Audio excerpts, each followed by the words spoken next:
Hello नमस्कार प्यारे विद्यार्थियों, आप सभी का इस YouTube चैनल पर स्वागत है। आज अपने कक्षा 5 विषय गणित के अंदर प्रश्नावली दूसरी जो है उसके 1 से लेकर 9 प्रश्नों को अपने आज सॉल्व करते हैं। इस प्रश्नावली का ये पहला पार्ट है 1 से 9 प्रश्न। इसके जो दूसरा पार्ट होगा उसका लिंक आपको कमेंट बॉक्स के अंदर पिन किया हुआ मिल जाएगा। तो स्टार्ट करते हैं अपने आज के इन सवालों को, जिसके अंदर प्रश्नावली 2 के अंदर अपने को योगफल और घटाव वाले जो सवाल हैं उनको सॉल्व करना है। तो ये सारे जो सवाल आप देख रहे हो, इन सवालों को अपने एक एक करके 9 सवालों को अपने आज इस क्लास के अंदर हल करते हैं। तो स्टार्ट करते हैं अपने पहले इस प्रश्न के अंदर। जैसे अपने देख रहे हैं कि पहले का जो पहला पॉइंट है उसके अंदर अपने को योग करना है, यानी कि उसके अंदर अपने को प्लस करना है। तो प्लस करने के लिए जैसे यहाँ पे 2 के अंदर अपने को 6 प्लस करने हैं, यानी कि 2 के अंदर अगर अपने 6 प्लस करते हैं, 2 के अंदर 6 अगर अपने जोड़ते हैं तो 8 आते हैं। फिर 4 के अंदर 5 जोड़ देंगे तो यहाँ पे 9 आ जाएंगे। 9 में 0 जोड़ेंगे तो भी 9 आ जाएगा। 2 में 1 प्लस कर देंगे तो 3 आते हैं। इसी प्रकार से सेकंड पॉइंट में देखें कि 1 के अंदर अपने को 9 प्लस करना है। 9 और 1 10 होते हैं, 10 का यहाँ पे 0 आ जाएगा। 1 इसके ऊपर कैरी आ जाएगी। 3 और 2 को प्लस करेंगे 5 और 1 कैरी हो जाएगी 6 हो जाएगी। फिर 4 और 6 को अपने प्लस करेंगे तो 4 और 6 10 होते हैं, और 10 का यहाँ पे आ जाएगा 0 और इसके ऊपर 1 कैरी आ जाएगी। इसी प्रकार से 7 और 1 को प्लस करें 8 और 1 कैरी अपने पास हो जाएगी 9 हो जाएगी। ये पहले के 2 पॉइंट हो गए। उसके आगे अपने देखते हैं तीसरा और चौथा पॉइंट। तीसरे पॉइंट के अंदर अपने को यहाँ पे दे रखा है कि 5 के अंदर 6 को प्लस करना है, यानी कि 5 में 6 जोड़ें तो 11 होते हैं। 5 और 6 11 का 1 और 1 कैरी आ जाएगी। फिर 7 और 4 जो होते हैं, यानी कि 7 और 4 11 और 1 कैरी है तो ये हो जाएंगे 12, यानी कि 12 का 2 आ जाएगा। फिर इसके ऊपर 1 कैरी आ जाएगी। 1 और 1 2 होता है। 6 और 3 9 होते हैं। इसी प्रकार से चौथे पॉइंट के अंदर 5 और 6 11 का 1 इसके ऊपर हासिल आ जाएगी। 7 और 5 12 और 1 हासिल है 13 का 3, फिर इसके ऊपर 1 हासिल आ जाएगी। 8 और 1 होते हैं 9 में 1 हासिल जोड़ेंगे 10 की 0 और 1 हासिल। उसके बाद 4 और 2 6 और 1 इसके ऊपर हासिल है तो यहाँ पे हो जाएंगे 7 हो जाते हैं। ये सिंपल से क्वेश्चन है अपने को प्लस और माइनस वाले। इसके बाद अपने नेक्स्ट में के अंदर देखें, जिसके अंदर 5वें पॉइंट के अंदर अपने को 0 में से 2 कट करना है, यानी कि 0 में से 2 माइनस करना है। तो 0 में से 2 अपने माइनस नहीं कर सकते, तो अपने क्या करना पड़ेगा कि जो आगे वाली संख्या है उससे आगे, यानी कि दहाई के स्थान पर है, उस दहाई वाले स्थान से अपने को 1 हासिल लेनी पड़ेगी, 1 कैरी लेनी पड़ेगी, लेकिन वो भी 0 है। तो अब दहाई वाला जो है वो सैकड़े वाले से लेगा, उसके पास 0 है। अब सैकड़े वाला क्या करेगा कि जो 1000 के स्थान पर संख्या आ रही है उससे 1 कैरी लेगा, उससे 1 क्या करेगा वो हासिल यहाँ पे अपने पास लेगा। तो अब ये जो 5 है, ये जो 5 है, ये 5 इसको हासिल दे देगा तो इसके पास 10 बन जाएंगे और इस 5 के पास रह जाएंगे 4। अब ये 10 इसको दे देगा 1 हासिल, इसके पास 10 बन जाएंगे और यहाँ पे इसके पास बचेंगे 9। अब ये 10 इस वाले को 1 हासिल दे देगा, कैरी दे देगा, तो इसके पास 10 बन जाएंगे और इसके पास रह जाएंगे 9। अब अपने को 10 में से 2 कट करने हैं, 10 में से 2 माइनस करेंगे 8 बचेंगे। फिर 9 में से, यानी कि ऊपर वाला ये 9 में से 5 माइनस कर देंगे, 9 में से 5 कट करेंगे 4। इसी प्रकार से 9 में से 5 कट कर देंगे 4 आ जाएगा, और 4 में से 2 कट कर देंगे 2 आ जाएगा, यानी कि 4 में से 2 घटाने पर 2 बचते हैं। इसी प्रकार से छठे पॉइंट में देखें कि 8 में से 3 माइनस करें 5 आ जाएंगे। 0 में से 0 कट करें 0, फिर 8 में से 3 कट करें 5 और 8 में से 5 कट कर दिया तो 3 आता है, यानी कि 8 में से 3 माइनस करेंगे 5, 0 में से 0 माइनस करेंगे 0, 8 में से 3 माइनस करेंगे 5 आ जाएगा। 8 में से 5 कट कर देंगे तो 3 आता है। इसी प्रकार से 7वां और इसका जो 8वां पॉइंट है, 7वें पॉइंट में देखें कि अपने को पहले 1 में से 2 माइनस करने हैं, यानी कि 1 में से 2 कट करना है, जो कि यहाँ पे नहीं हो रहा। तो अपने इस 7 वाले से एक कैरी ले लेंगे, कैरी लेने पर ये 11 हो जाएगा और इसके पास बचेगा 1। अब 11 में से 2 कट कर दें, 11 में से 2 माइनस कर दें, 9 बचेंगे। अब यहाँ से कैरी ली तो उसके पास 1 ही बचा, 1 में से 7 कट नहीं होते तो ये आगे वाले से हासिल ले लेगा, कैरी ले लेगा तो 11 बन जाएंगे और 11 में से 7 कट करने पर 4 आते हैं। तो इसके पास बचेगा 3, फिर 3 में से 3 कट कर देंगे 0 और 9 में से 8 कट कर देंगे तो 1 बचेगा। इसी प्रकार से ये जो पॉइंट है, ये जो सवाल है अपना 8वां पॉइंट, ये आपको खुद अपने आप सॉल्व करके देखना है। दूसरा प्रश्न अपने पास आता है कि इनका जोड़ करना है, जोड़िए। तो जोड़ने के लिए पहले सबसे पहले अपने संख्या लिखनी आनी चाहिए। सबसे पहले इकाई का अंक लिखेंगे 5, उसके बाद दहाई का अंक लिखेंगे 2, उसके आगे सैकड़े वाला लिखेंगे 7 और उसके आगे वाला लिखेंगे 1000। यानी कि पहले वंस वाली डिजिट लिखनी है, फिर टेंस वाली डिजिट लिखनी है, फिर सैकड़े वाली डिजिट लिखनी है और फिर 1000 वाली डिजिट है वो लिखनी है। अब उसके बाद जो सेकंड अपने को नंबर दे रखा है, दूसरी संख्या दे रखी है, उसको लिखें। उसका इकाई का अंक इकाई वाले के नीचे आएगा, दहाई वाला अंक दहाई वाले के नीचे, सैकड़े वाला अंक है वो सैकड़े वाले के। जोड़ करना है तो इसमें प्लस का निशान लगा देंगे और अगर घटाओ करना है तो माइनस का निशान यहाँ पे लगाते हैं। अब साथ में 5 जोड़ेंगे, 12 का 2 1 हासिल, इसके ऊपर 1 हासिल आ जाएगी, 2 और 1 हो जाएंगे 3। उसके बाद 9 और 7 16 का 6, फिर 1 हासिल आ जाएगी, 8 और 1 यहाँ पे हो जाएंगे 9। यहाँ पे कोई संख्या नहीं तो अपने यहाँ पे 0 भी लगा सकते हैं। तो इस तरीके से प्रश्न को पहले सही तरीके से लिखकर पहले इकाई का अंक दहाई सैकड़ा हजार, वंस टेंस हंड्रेड थाउजेंड इस तरीके से लिखते हुए फिर उस क्वेश्चन को अपने सॉल्व करना है। सेकंड पॉइंट के अंदर भी सेम अपने को इसी तरीके से दे रखा है। इसके जो सेकंड पॉइंट है तो इसके अंदर भी सबसे पहले इकाई वाला अंक लिखा जाएगा 5, उसके बाद दहाई वाला अंक लिखना है, फिर सैकड़े वाला, फिर हजार वाला, फिर उसके नीचे दूसरी संख्या में इकाई, फिर दहाई, फिर सैकड़ा, फिर हजार, यानी कि वंस टेंस हंड्रेड और 1000। अब इसका प्लस कर देना है तो प्लस जैसे अपने पीछे के सवालों को प्लस किया है उस तरीके से आपको इनको प्लस यहाँ पे करना है। नेक्स्ट तीसरे प्रश्न के अंदर देखें तो तीसरे प्रश्न के अंदर भी पहले अपने इकाई का अंक लिखेंगे इस संख्या में से, इस नंबर में से लिखेंगे। तो 3 आ गया, फिर 1 आ गया, फिर 1 आ गया, उसके बाद 5। अब दूसरी संख्या में से लिखना है तो इसके नीचे 9 आ जाएगा, फिर इसके नीचे 9 आ जाएगा, फिर इसके नीचे 9 आ जाएगा और फिर 1। उसके बाद तीसरी संख्या में से तो पहले इकाई का अंक 8 लिखना है, फिर दहाई का अंक 3 लिखना है, फिर सैकड़ा 6। इसका योग करना है तो इन सभी को अपने क्या कर देंगे, प्लस कर देंगे। यानी कि 3 में 9 जोड़ेंगे 12, फिर 12 में आगे 8 जोड़ देंगे, 12 और 8 अपने पास हो जाएंगे 20 की 0। फिर इस पे 2 कैरी आ जाएगी, 2 हासिल आ जाएगी, 2 और 1 3 हो जाएंगे, 3 और 9 अपने पास 12 और 12 और 3 हो जाएंगे 15। इसके आगे वाले पे फिर 1 हासिल अपने लगा देंगे, 1 और 1 2, 2 और 9 हो जाएंगे, 2 9 और 2 11, 11 और 6 हो जाएंगे 17। फिर 1 हासिल आ जाएगी 5 के ऊपर, फिर 5 और 1 6 और 1 7। तो इस तरीके से अपने को 7750 इसका योगफल यहाँ से प्राप्त हो जाता है। ऐसे ही चौथे पॉइंट को आप अपने आप खुद लिखकर इसको सॉल्व करना है। फिर तीसरे पॉइंट के अंदर जैसे अपने दूसरे प्रश्न के अंदर लिखे थे उसी तरीके से तीसरे प्रश्न में लिखना है, बट तीसरे प्रश्न के अंदर अपने को माइनस करना है, घटाना है।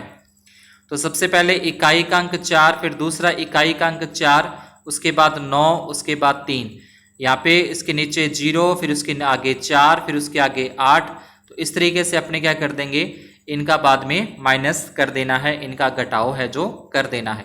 लेकिन 4 में से 0 गया 4, फिर 4 में से 4 कट गया 0, 9 में से 8 नहीं कट होते तो जैसे हासिल लेके 19 में से 8 कट कर देंगे। और उसके बाद सेकंड पॉइंट के अंदर अपने पास सेकंड पॉइंट में पहले इकाई का अंक 7 है, फिर 1 है, फिर उसके बाद 8, उसके आगे 4, दूसरी संख्या के अंदर इसमें सबसे पहले इकाई का अंक 7 आएगा, उसके नीचे फिर 0, फिर उसके आगे 4 और उसके आगे 2, इसको भी क्या करना है, माइनस कर देना है। ऐसे ही तीसरे पॉइंट के अंदर सेम तरीके जैसे आपको ऊपर बताया उतारने का तरीका, उसी तरीके से तीसरे पॉइंट को भी उतार कर अपने आप घटाव करना है, माइनस करना है। ऐसे ही चौथे पॉइंट के अंदर भी अपने को माइनस करना है, घटाव करना है। आगे चौथा जो प्रश्न है वो अपने पास आता है कि 4 अंकों की सबसे बड़ी संख्या, तो 4 अंकों की सबसे बड़ी संख्या अपने पास आ जाएगी 4 बार 9, यानी कि 9999। अगर अपने को बोलता कि 5 अंकों की सबसे बड़ी, तो अपने फिर 5 बार 9 लिखना था, यानी कि जितने अंकों की सबसे बड़ी संख्या बोलेगा उतनी बार ही अपने को 9 लेने हैं, मतलब 9 लेने हैं, यानी कि 4 डिजिट की ग्रेटेस्ट नंबर लिखना है, 4 डिजिट का ग्रेटेस्ट नंबर लिखना है। तो 4 बार यानी कि 4 टाइम 999 और 9 लिखा जाएगा। अगर 5 डिजिट की बोलता है कि 5 डिजिट की ग्रेटेस्ट जो नंबर है वो अपने को बताना है, तो 5 टाइम 9 9 और 9, फिर 9 और 9 लिखा जाएगा। नेक्स्ट अपने को दे रखा है 4 अंकों की सबसे छोटी संख्या, यानी कि 4 डिजिट की स्मॉलेस्ट नंबर अपने को लिखना है 4 डिजिट का, या फिर 4 अंकों की सबसे छोटी संख्या। अब सबसे छोटी संख्या अपनी बनती है जैसे 1 के साथ 3, यानी कि 4 अंकों की होगी 1000। अगर अपने को 5 की बोलता तो उसके बाद 5 में 4 जीरो में लगा, यानी कि 10,000 हो जाता। अगर 4 डिजिट की बोलता है तो 1000 है, अगर 5 डिजिट की बोलता है तो 10,000 है। अब इन दोनों का योगफल ज्ञात करना है, तो अपने को 4 अंकों वाली पूछी है, मतलब 1000 लिखना है, तो इसके नीचे 0, फिर इसके नीचे 0, इसके नीचे 0 और इसके नीचे 1 आ जाएगा। इन सभी का अपने को योगफल करना है, यानी कि इसको प्लस करना है। तो 9 में 0 जोड़े 9, फिर 9, फिर 9 और 9 और 1 हो जाएंगे 10, लेकिन 9 में 0 प्लस करेंगे 9 आएगा, और 9 में 1 प्लस कर देंगे तो 10 आ जाता है। नेक्स्ट 5वें प्रश्न के अंदर अपने देखें, जिसके अंदर अपने को दे रखा है कि रमेश ने बैंक खाते में जमा कराए हैं, रुपए जमा करवाए हैं रमेश ने बैंक खाते के अंदर। तो यहाँ पे दे रखा है अपने को कि जनवरी महीने में जो उसने रुपए जमा करवाए हैं, तो जनवरी माह में दे रखा है 2850 रुपये, फरवरी माह में दे रखा है 3650 रुपये, 2 माह में कुल जमा रुपए अपने को बताने हैं। तो बैंक अकाउंट के अंदर रुपए यहाँ पे अपने को किए हैं, क्रेडिट किए हैं यहाँ पे। तो जो उनका अमाउंट अपने को दे रखा है जनवरी मंथ के अंदर और फरवरी मंथ के अंदर, दोनों का जो अमाउंट दे रखा है अपने को, तो उन सभी को प्लस कर देना है। तो दोनों मंथ के अंदर अपने पास आ जाएगा, दोनों महीनों में, यानी कि दोनों माह में कितने रुपए जमा हुए हैं वो ज्ञात हो जाएगा। 0 से 0 प्लस करेंगे 0, 5 और 5 10 की 0, फिर 1 हासिल आ जाएगी, 8 और 6 14 और 1 15 का 5, फिर 1 हासिल, 3 और 3 6, यानी कि 6500 रुपये उसने क्या किए हैं, खाते के अंदर जमा कर लिए हैं। अगला प्रश्न है अपने पास 6ठे प्रश्न के अंदर, जिसमें बोला है कि अंशु ने एक साइकिल खरीदा है 2299 रुपये का, रुचि ने साइकिल खरीदा है 2650 रुपये का। तो अपने को पहले तो ये देखना है किसने ज़्यादा रुपए का साइकिल खरीदा है। अंशु ने 2999 और रुचि ने 2650। दोनों का जो अमाउंट है, दोनों का जो मूल्य है, दोनों का जो रेट है साइकिल का, उससे अपने को पता लग जाता है कि अंशु ने ज़्यादा रुपए का, यानी कि ज़्यादा महंगी साइकिल खरीदी है। अब कितने ज़्यादा रुपए की साइकिल खरीदी है, तो इसके लिए अपने को माइनस करना पड़ेगा अंशु और रुचि के जो साइकिल का मूल्य है उस दोनों का। तो 9 में से 0 माइनस करें 9, 9 में से 5 कट कर देंगे 4, फिर 9 में से 6 कट कर देंगे 3, लेकिन 349 रुपये की जो साइकिल है वो ज़्यादा रुपए की खरीदी है अंशु ने। 7वें प्रश्न में दे रखा है 2 संख्याओं का योगफल अपने को दे रखा है, 2 डिजिट का सम अपने को दे रखा है, और उसमें से एक संख्या अपने को दे रखी है और दूसरी संख्या अपने को बतानी है। यानी कि एक डिजिट अपने को दे रखा है और दूसरी डिजिट की जो वैल्यू है वो अपने को यहाँ पे फाइंड करनी है, वो अपने को ज्ञात करनी है।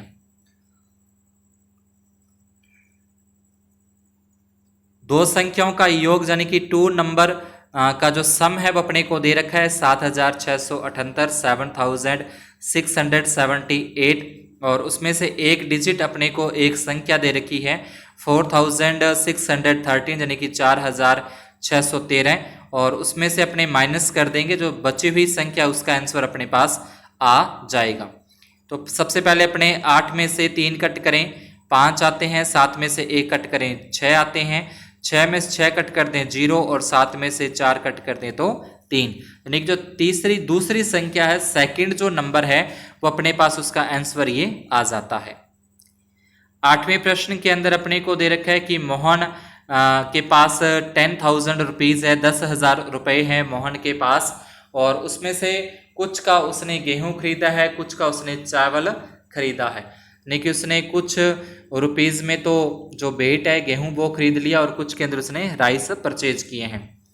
तो दोनों को मिलाकर कितने रुपए बन गए, गेहूं और चावल के दोनों कितने के बन गए, दोनों को प्लस कर देंगे, 0 का 0 आ जाएगा, उसके बाद फिर 0 का 0 आ जाएगा, पहले 0 उसके बाद फिर 0, 5 में 6 प्लस करेंगे 11 का 1 हासिल आ जाएगी, 5 और 1 6, यानी कि 61 रुपये के अंदर, यानी कि 6100 रुपये के अंदर उसने चावल और गेहूं खरीदा है। अब उसके पास 10,000 रुपये थे, तो अपने को बताना है कि दोनों सामान खरीदने के बाद उसके पास कितने रुपए बचे हैं। तो 6100 रुपये का उसने सामान खरीद लिया, तो यहाँ लिखेंगे मोहन के पास रुपए आगे 10,000, 6100 का उसने क्या कर लिया, सामान है वो खरीद लिया, वो अपने इसमें से माइनस कर देंगे, तो अपने को ये पता लग जाएगा कि उसके पास कितने रुपए अभी बचे हुए हैं।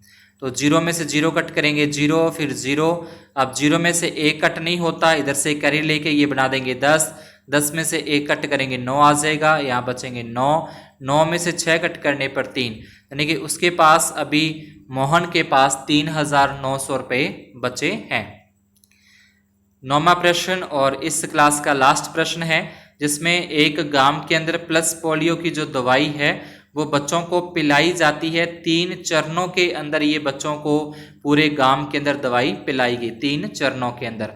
तो पहले चरण में दवा पिलाएगी 2,780 बच्चों को, दूसरे चरण में दवा पिलाएगी 2,925 बच्चों को। अब इन दोनों चरणों में मिलाकर कितनी दवा पिला दी बच्चों को, तो प्लस कर देंगे, 0 में 5 प्लस करेंगे 5, 8 और 10 की 0, फिर 1 हासिल आ जाएगी, 1 कैरी आ जाएगा, 7 और 9 होते हैं 16, और 1 होती है हासिल 17, फिर इसके ऊपर 1 हासिल आ जाएगी, 2 2 4 और 1 5, 0 और 5 हो जाएंगे 5, 8 और 2 हो जाएंगे 10 की 0, 1 कैरी आ जाएगी, 7 और 9 होते हैं 16, और 1 17 का 7, 1 कैरी आ जाएगी, और 2 2 4 और 1 हो जाएंगे 5।